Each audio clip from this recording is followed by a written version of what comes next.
SALN o Statement of Assets, Liabilities, and Net Worth ay isang dokumentong kailangang ipasa ng government officials at employees taon-taon para ipromote ang transparency sa gobyerno at maiwasan ang korupsyon. Pero ang tanong, paano ba mapapatunayan kung totoo at kumpleto ang lahat ng idineklara sa SALN ng isang tao? May parusa ba para sa mga mapapatunayang kulang-kulang or under-declared ang kanilang SALN?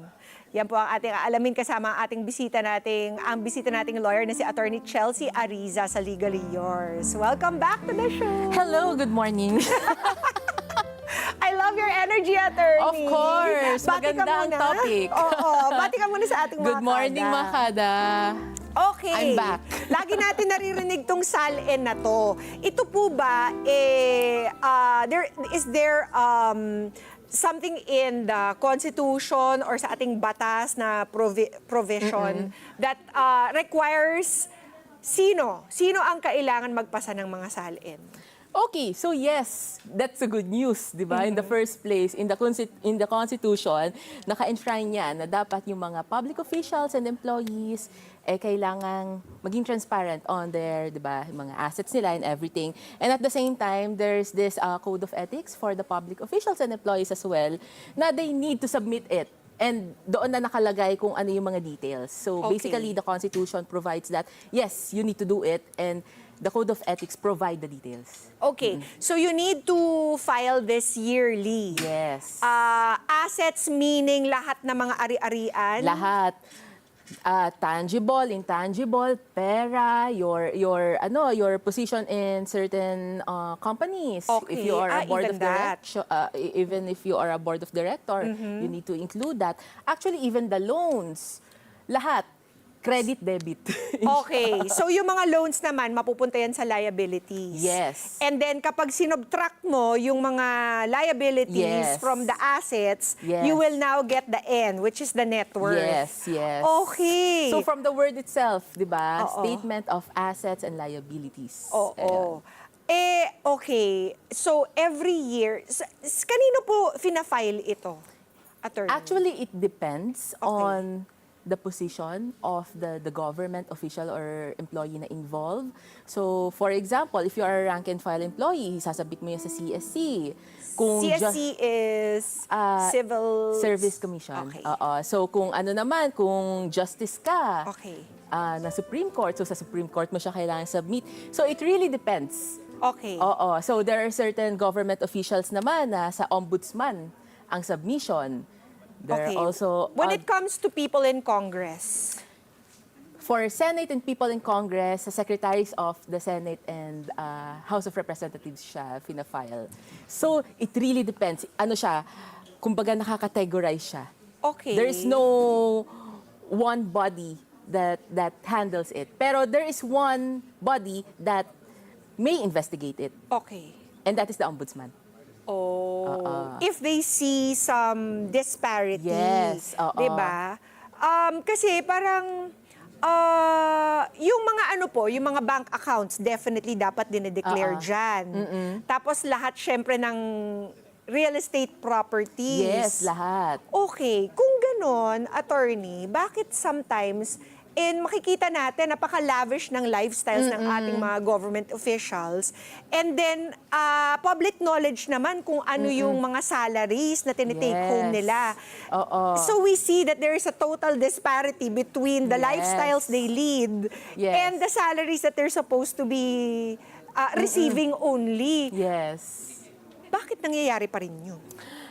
Well, di ba? Yung property naman na pwede mong gamitin doesn't mean na ikaw yung technically nakapangalan, di ba?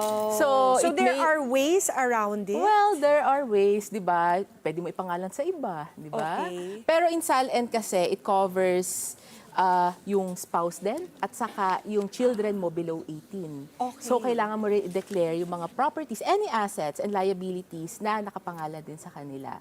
Okay. Pero, syempre, di ba, the exceptions, yung kunwari, anak mo of legal age na, di ba? Or pinsan mo, mama mo, di ba?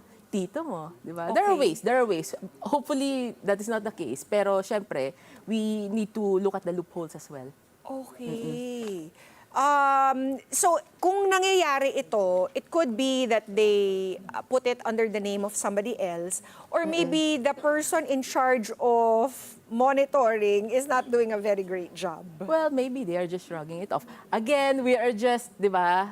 We are just, kumbaga, speculating. Wala Kung paano namang... nakakalusot. Yes, Kasi, oo. di ba, especially during this day, sa mga panahong ito, very sensitive ang ating mga kada about yung mga galawan ng mga government officials. Kasi yung iba, nagiging influencer pa, di ba? Oo, because of all the scandals that are going on.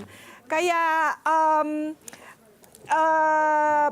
is there, can a normal Filipino citizen actually file a case against a government official, knowing that it's a public document, itong SALN. Tapos, isa side by side mo dun sa mga lifestyles na ipinapakita nila sa mga social media accounts nila. Is that possible? And what provision in the Constitution or sa ating batas ang pwede nilang gamitin? Well, the workaround is, kunwari ikaw, napansin mo, you may file a complaint before the ombudsman and let ombudsman do its job, diba? Because that is the investigating body na nag-handle niyan, diba? And at the same time, there are some minsang administrative remedies din na ini-impose in certain government agencies. Hopefully, they are strict enough to observe the lifestyle of their employees. So that may be another thing. Pero kumbaga ang by the book, file a complaint before the ombudsman. Kasi or si ombudsman mismo kung ayun na makita nila, di ba? Tama, kasi minsan talagang glaring na eh. Parang, tapos nagtataka ka na lang, paano to nakakalusot? Correct.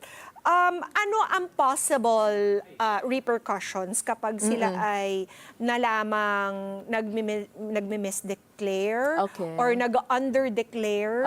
Pare-pareho lang ba yan? Is it all equal to lying in your SALN?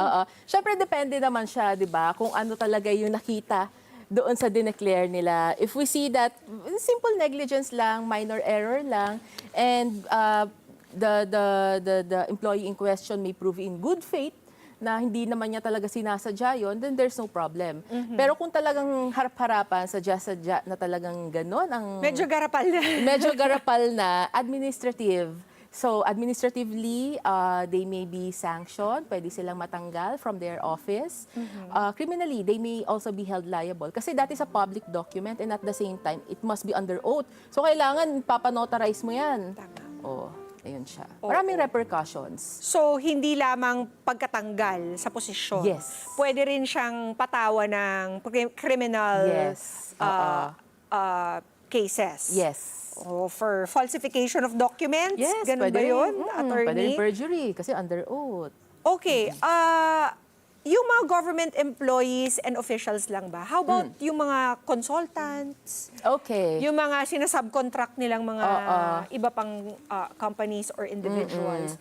Are they also required to file this? So actually, there's a recent Supreme Court decision about that, na yung mga contract of service, hindi sila included. Kasi they are not deemed as government employees under the CSC. Okay. So, yun siya. So, if they are not deemed as employees, then why should be covered by that? Pero that doesn't prohibit the certain government agency na may hawak dyan na, napapansin naman eh. So, what are we going to do about that? Okay. All right. At this point, we wanna ask our kadas, baka meron sila mga katanungan at medyo marami-rami ang ating kadas ko dito sa ating audience. Do we have any questions? Si Rovi Garcia. Go ahead, Rovi. What is your question for Attorney Chelsea? Hello po. Paano po natin malalaman kung yung declared po na value po ng SALN po is yung tamang value po ng properties po? Yan. Magandang katanungan yan, Rovi. So, kasi baka mamaya, bahay na to sa Forbes Park, pero ang pagka-declare, magkano lang? 1.5 million. pabahay. Anyway, so yun yan. By the time you submit it kasi, especially for real properties, Okay. the market value has to be identified, di ba? Kailangan niya i-declare yun dun eh. At saka Okay. yung purchase value of such. Okay. And then afterwards, optional with the investigating body to really check it and to cross-reference it with the other agencies. For example, sa RD o kaya sa City Hall, kung ano ba talaga yung amount ng mga properties do sa area na yon. So there are ways to check the actual value. But then again, sino pong mag-check nito? Yung where they submitted their SALN in the first place dapat? Yes, and ombudsman. Ombudsman. Oo. So by the time you Okay. submit it, you allow ombudsman to check it. Grabe. But isn't this such a laborious thing to do for one person only? Well, that is the question mark here. Oo. How are we going to execute it? Oo. Ayun. I'm sure marami naman siyang mga mga aid Yes, who oo. can do this for him. And then eventually kapag napatunayan, halimbawa, meron din bang pananagutan si ombudsman in case mapatunayan that somebody lied or said false information in their SALN. Tapos, since he is the one on Accepting. top, Okay. meron din ba siyang liability?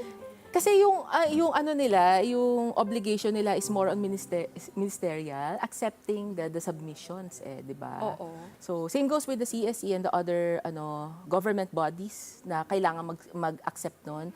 Ministerial yon. So ang person na liable dito ay yung nag-submit talaga. So, wala talagang accountability yung dapat na nag-check? Wala?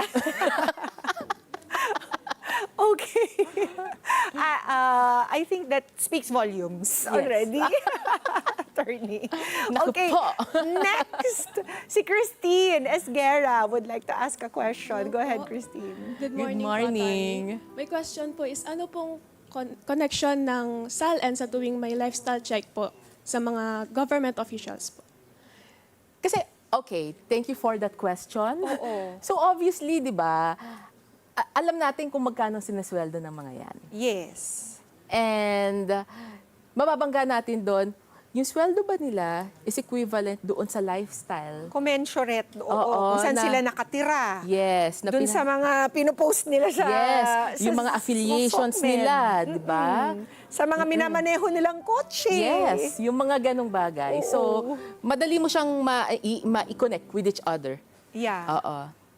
And then, even then, parang nobody is pursuing. Yes, that is, it is more on the execution part, yung issue, actually. Di ba? The law is there, the process is there, Oo. kung paano na lang i-implement. Kailangan lang talaga nating i-push yung mga dapat nag-implement nito to actually... Take an action doon sa mga bagay na nare-receive nila from these government officials and employees. That's right. Ayun. And now that we know, just make the connection. Thank you, Christine.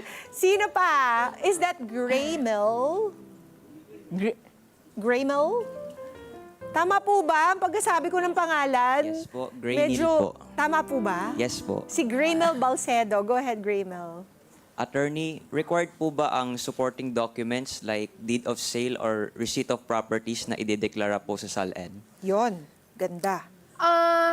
Actually, kasi by the time you submit it, you allow ombudsman to check it, di ba? To counter-check it with the government agencies. So, hindi siya necessary to submit. Pero, they may check it. Yung, kunwari, sa RD, itong property na to, sinabi mo, ito lang nakapangalan sa'yo. Pero in RD, marami pala, di ba? So, not necessarily that you will rely on the attached documents, but at Okay. the same time, more importantly, kailangan mo i-check kung yun lang ba talaga. Okay. Kasi ang question is the integrity of the document eh. Correct. Tama ba yung nandoon? So let's not rely kung ano lang yung nakalagay doon. Okay. So, aside from what they've declared, they should look at others pa. Yes. Oo. Lalabas yan. Lalabas yan if in-investigate properly. Okay. Yan siya. Okay. Okay? So, Attorney, kung nais ng ating mga kada na i-check ang mga SALN ng ating mga government officials and employees, where may they find it? Okay, so it depends on kung sino yung may hawak doon sa government official or employee na yon. So, kung kunwari may kapitbahay kayong rank and file, di ba? Oo. Go to CSC. Pero kung you are referring to yung mga Mga website nila siguro? Will that No, be you need to go available to there? their office. Kasi Ayun. may fees na kailangan bayaran, may form din na kailangan fill upan. upan. So it really depends on the government office kung saan nagtatrabaho yung employee. Talagang investigador yung dating mo Oo, dito. medyo you need to make an effort to check it. Oo, kasi in Congress, what if you were just curious, you wanted to know ano ba yung mga pinaglalagay ng mga congressmen natin Oo. dyan. The same procedure po, pupunta tayo sa Congress. Yes, sa and- House of Representatives. So, yun siya. Unfortunately, you need to make an effort. Fortunately, you have the option to check it. Oo. That's more important, di ba? Correct. It's there. If people wanted to Yes. dig it up. Oo. Oo. Kaya maraming salamat, Attorney Chelsea. At madalas-dalas na laman ng balita itong usaping SALN ngayon. Naku po. Pipikit na lang tayo. Oo nga. Ang sakit-sakit minsan, di ba? For legal consultations, Attorney Chelsea, baka kailangan kanila to pursue case against someone. Hopefully not. Kasi Saan- that's a problem if that's the case, di ba? Correct. You don't want problems. Oo, yes. Saan po ba kayo pwedeng makontak ng ating mga kada? Okay. Again, I'm Attorney Chelsea Liao Ariza, and you may contact us at carizalaw.com. Yon. Thank you as always, Attorney Chelsea, for your time. Thank you. At mga kada, ang SALN po ay isang dokumentong magpapatunay ng katapatan at sinseridad ng mga tao sa gobyerno, sa kanilang panunungkulan. Kung sa SALN pa lamang ay hindi na magawang maging honest sa kanilang mga deklarasyon ang ating mga government officials, paano pa kaya natin sa kanila ipagkakatiwala ang pamumuno sa ating bayan? Let's get together. Sunday 25. Sunday 25.